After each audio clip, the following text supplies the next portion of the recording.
Hello my dear student, I hope कि आप सभी स्वस्थ होंगे, मस्त होंगे और अच्छे से स्टडी कर रहे होंगे। तो मेरे प्यारे दोस्तों, आज हम क्लास 12 फिजिक्स की वेरी इंपॉर्टेंट लेक्चर लेकर आए हैं, जो कि यह रे ऑप्टिक्स यानी प्रकाशीय यंत्र का वेरी इंपॉर्टेंट ऑब्जेक्टिव क्वेश्चन है, जो कि यह 2026 के बोर्ड एग्जाम में बिल्कुल 100% पूछे जाएंगे। ठीक है, अगर आप लोग क्लास 12 में फिजिक्स केमिस्ट्री मैथ पढ़ने की और क्लास 12 में 95% नंबर लाने की सपना देखे हो, तो आप लोग रामप्रीत स्टडी सेंटर 123 को तुरंत जाके चैनल को सब्सक्राइब कीजिए और बेल आइकन को प्रेस कर देना। नहीं तो आप लोगों को नोटिफिकेशन नहीं मिलेंगे, तो आप लोग क्लास टाइम पे नहीं जुड़ पाइएगा। ठीक है मेरे प्यारे दोस्तों, तो आप लोग ज़रूर एक बार मेरे चैनल को सब्सक्राइब करके देखो। अगर आप लोग को बेनिफिट नहीं मिले तो अनसब्सक्राइब करके चले जाना किसी और चैनल पे। ठीक है मेरे प्यारे दोस्तों, तो बिना लेट के अब मैंने वीडियो को शुरू करते हैं। तो मेरे प्यारे दोस्तों देखो, class 12 physics optic ray optics का है वेरी इंपॉर्टेंट क्वेश्चन। तो देखो, इसमें आप लोगों को होमवर्क भी दिया जाएगा, कुछ क्वेश्चन होमवर्क भी दिया जाएगा और कुछ क्वेश्चन आप लोग को यहाँ पे करवाए जाएंगे और कैसे आता है वह भी बताए जाएंगे। ठीक है, तो देखो 22 नंबर क्वेश्चन क्या है, तो बोलेंगे जब प्रकाश सघन से विरल माध्यम में जाता है तो उसका पथ क्या हो जाता है, विचलित हो जाता है। क्या होता है, विचलित हो जाता है। जब प्रकाश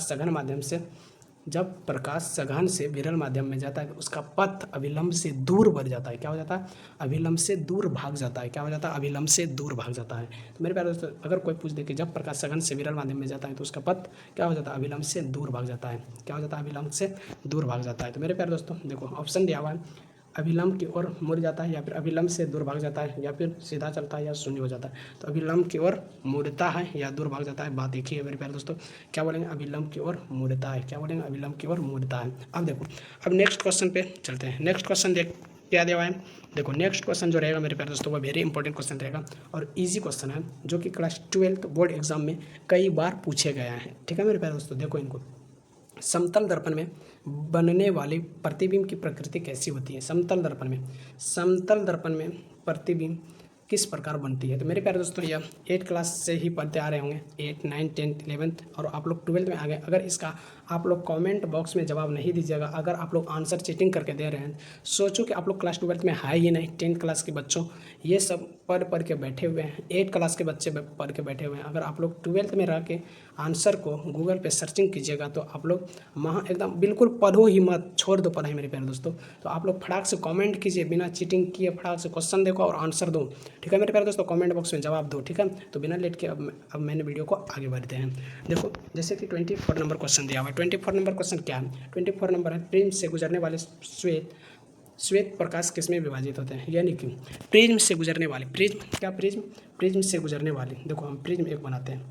ठीक है, आप लोग ज़रा समझिएगा, एक ऐसा और दूसरा ऐसा प्रिज्म, जो कि इससे 7 रंगों में, इससे आता है ऐसे, इससे ऐसे आता है, इससे लड़के ऐसे ऐसे जाता है, जो कि एक श्वेत किरणें 7 रंगों में विभाजित हो जाता है। कितने रंगों में, 7 रंगों में। तो मेरे प्यारे दोस्तों, वह 7 रंगों में जो विभाजित होते हैं उसी को हम बोलेंगे क्या, कि श्वेत प्रकाश की किरणें कितने रंगों में विभाजित होते हैं, 7 रंगों में। कितने रंगों में, 7 रंगों में। करेक्ट ऑप्शन हो जाएगा सी। क्या हो जाएगा, सी हो जाएगा। क्या हो जाएगा, C. Correct option is C. तो ये सब इजी क्वेश्चन है मेरे प्यारे दोस्तों, और बोर्ड एग्जाम में कई बार पूछे गए हैं। तो आप लोग अगर मेरे चैनल पर पहली बार आए, चैनल को सब्सक्राइब जरूर कर देना मेरे प्यारे दोस्तों, ताकि आप लोग को अच्छे से अच्छे आप लोग को मैंने क्वेश्चन करवाते रहे। ठीक है, अब आते हैं 25 नंबर क्वेश्चन पे। 25 नंबर क्वेश्चन क्या है, इंद्रधनुष के बारे में। इतना इजी क्वेश्चन का अगर आप लोग जवाब नहीं दीजिएगा तो आप लोग के जैसा मूर्ख कौन होगा। तो देखो 25 नंबर क्वेश्चन है, इंद्रधनुष बनने का कारण क्या है। इंद्रधनुष बनने का कारण प्रावर्तन के कारण, या अपवर्तन तथा एवं परावर्तन के कारण, या अपवर्तन व विवर्तन के कारण, या व्यतिकरण का कारण है। तो मेरे प्यारे दोस्तों, इसका आंसर हो जाएगा करेक्ट ऑप्शन बी हो जाएगा, अपवर्तन और परावर्तन का कारण है क्या, इंद्रधनुष बनने का। इंद्रधनुष जब भी बनता है वह अपवर्तन एवं परावर्तन की वजह से ही बनता है। ठीक है, अगर आप लोग को किसी भी तरह की परेशानी होता है तो आप लोग जब बारिश पड़ता है तो आप लोग सूर्य की तरफ, बारिश पड़ता है, बारिश खत्म होने के बाद सूर्य की तरफ पीठ घुमाकर खड़े रहना और आगे की ओर देखना, तो उसमें पता चलेगा क्या, कि ऊपर में इंद्रधनुष बना हुआ है। ठीक है, उसी को इंद्रधनुष बोला जाता है, जो कि हम लोग बच्चों में या बचपन में पनसोखा बोलते थे। क्या, पनसोखा। तो मेरे प्यारे दोस्तों 25 नंबर क्वेश्चन आई होप कि आप लोग इजीली तरीके से समझ गए होंगे। तो अब आते हैं 26 नंबर क्वेश्चन पे। 26 नंबर क्वेश्चन जो होगा वेरी इंपॉर्टेंट क्वेश्चन होगा और बोर्ड की दृष्टि पे कई बार पूछे गए हैं। ठीक है, जो कि आप लोग को आज हम कराने जा रहे हैं। ठीक है, दृश्य प्रकाश का तरंगदैर्घ्य किस सीमा में होता है।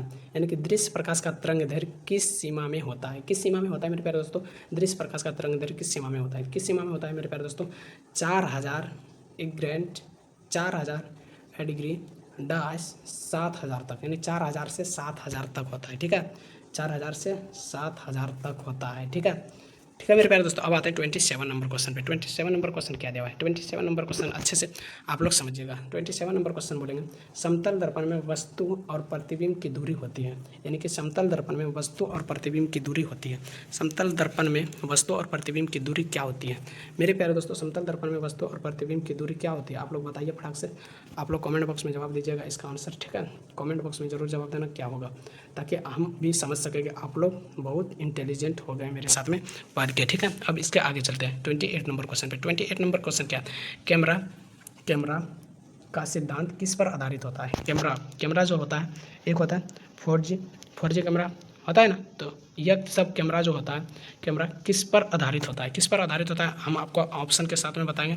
तो किस पे आधारित होता है मेरे प्यारे दोस्तों? आप लोग ज़रा ध्यान से देखना, वह किस पे आधारित होता है? क्या परावर्तन पे, या अपवर्तन पे, या विवर्तन पे, या व्यतिकरण पे? किस पे होता है मेरे प्यारे दोस्तों? जरा बताओ। परावर्तन या अपवर्तन या विवर्तन या व्यतिकरण पे? तो होगा मेरे प्यारे दोस्तों अपवर्तन पे। किस पे होगा? अपवर्तन पे। तो आई होप कि आप लोग इनको भी समझ गए होंगे। कैमरा किस पे आधारित होगा? अपवर्तन पे।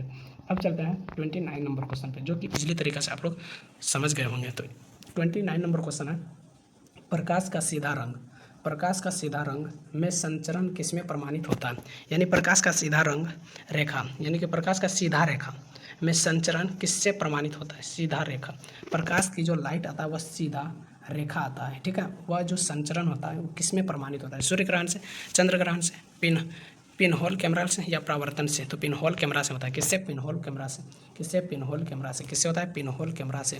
किससे होता है मेरे प्यारे दोस्तों? पिन होल कैमरा से। आई होप कि आप लोग 29 नंबर क्वेश्चन का आंसर इजली तरीका से समझ गए होंगे। अब आते हैं 30 नंबर क्वेश्चन, और वह होगा क्या होगा? Lens of power of lens. क्या होगा? Power of lens. किस लेंस की क्षमता की इकाई होती है? यानी कि किसी लेंस की क्षमता की इकाई होती है, क्या होती है? डायऑप्टर। क्या होती है? डायऑप्टर। तो आप लोग इसको इजीली तरीका से समझ गए होंगे।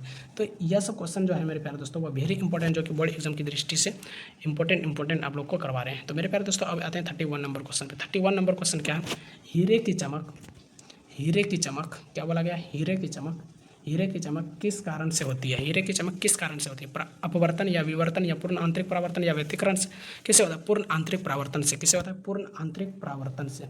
किससे होता है? पूर्ण आंतरिक परावर्तन। Correct option is C. Correct option is C. अब आते हैं 32 नंबर क्वेश्चन पे। 32 नंबर क्वेश्चन क्या है? देखो 32 नंबर जो क्वेश्चन होगा वह वेरी इंपॉर्टेंट होगा, जो कि प्रकाश का अपवर्तन सबसे पहले किस नियम से समझाया गया था? यानी कि प्रकाश का अपवर्तन सबसे पहले किस नियम से समझाया गया? न्यूटन का नियम से, या हाइजेंस का सिद्धांत से, या स्नेल का नियम से, या मैक्सवेल स्नेल का नियम से समझाया गया? किसके नियम से? स्नेल का नियम से, जो कि बताया गया था sine mu is equal to sine i upon में साइन आर। ठीक है, साइन आई अपन में साइन आर। ये क्या है? स्नेल का नियम है। क्या है? स्नेल का नियम है। तो इनको याद रखिएगा मेरे प्यारे दोस्तों। आप लोग को वाइवा में पूछ सकते हैं कि mu equal to sine i अपन, बोलेगा स्नेल का नियम का फॉर्मूला क्या है? तो स्नेल का नियम क्या दिया हुआ है? सिद्धांत mu equal to sine i upon sine r. ठीक है मेरे प्यारे दोस्तों। अब आते हैं 33 नंबर क्वेश्चन। 33 नंबर क्वेश्चन जो रहेगा आप लोग के लिए बोर्ड एग्जाम की दृष्टि से वेरी इंपॉर्टेंट रहेगा। ठीक है, जो कि है ऑप्टिकल फाइबर किस कार्य में प्रयुक्त होता है? क्या ऑप्टिकल फाइबर किस कार्य में प्रयुक्त होता है? ऑप्टिकल फाइबर जो होता है वह होता है डेटा संचार, या चिकित्सा, या टेलीफोन, या उपयुक्त सभी। तो मेरे प्यारे दोस्तों यह सभी में होता है। किस में होता है? सभी में होता है मेरे प्यारे दोस्तों। डेटा संचार में, चिकित्सा में, टेलीफोन में और उपयुक्त सभी में। आई होप कि आप लोग 33 नंबर भी क्वेश्चन समझ गए। अब 34 नंबर क्वेश्चन पे आते हैं। 34 नंबर क्वेश्चन क्या है मेरे प्यारे दोस्तों? इनको इजली तरीके से आप लोग समझिएगा। 34 नंबर जो क्वेश्चन रहेगा वह वेरी इंपॉर्टेंट क्वेश्चन है, जो कि समतल क्या दिया हुआ क्वेश्चन? समतल दर्पण का फोकस दूरी पर स्थित होता है। समतल दर्पण का फोकस दूरी किस पर स्थित होता है? फोकस दूरी जो होता है किस पर स्थित होता है मेरे प्यारे दोस्तों? वह अनंत पे स्थित होता है। किसमें? समतल दर्पण में फोकस दूरी अनंत पे स्थित होता है। किस पे? अनंत पे। करेक्ट ऑप्शन हो जाएगा सी। क्या हो जाएगा? सी। तो मेरे प्यारे दोस्तों इतनी ईजी तरीका से आप लोग को अगर समझा रहे हैं, तो अगर आप लोग को समझ में नहीं आ रहा है तो मेरे को कमेंट बॉक्स में जरूर बताना कि सर मेरे को समझ में नहीं आ रहा है। ठीक है मेरे प्यारे दोस्तों, आज की यह हम टॉपिक को यहीं पर समाप्त करते हैं, और यह टॉपिक को आज के लिए यहीं रखते हैं। जय हिंद।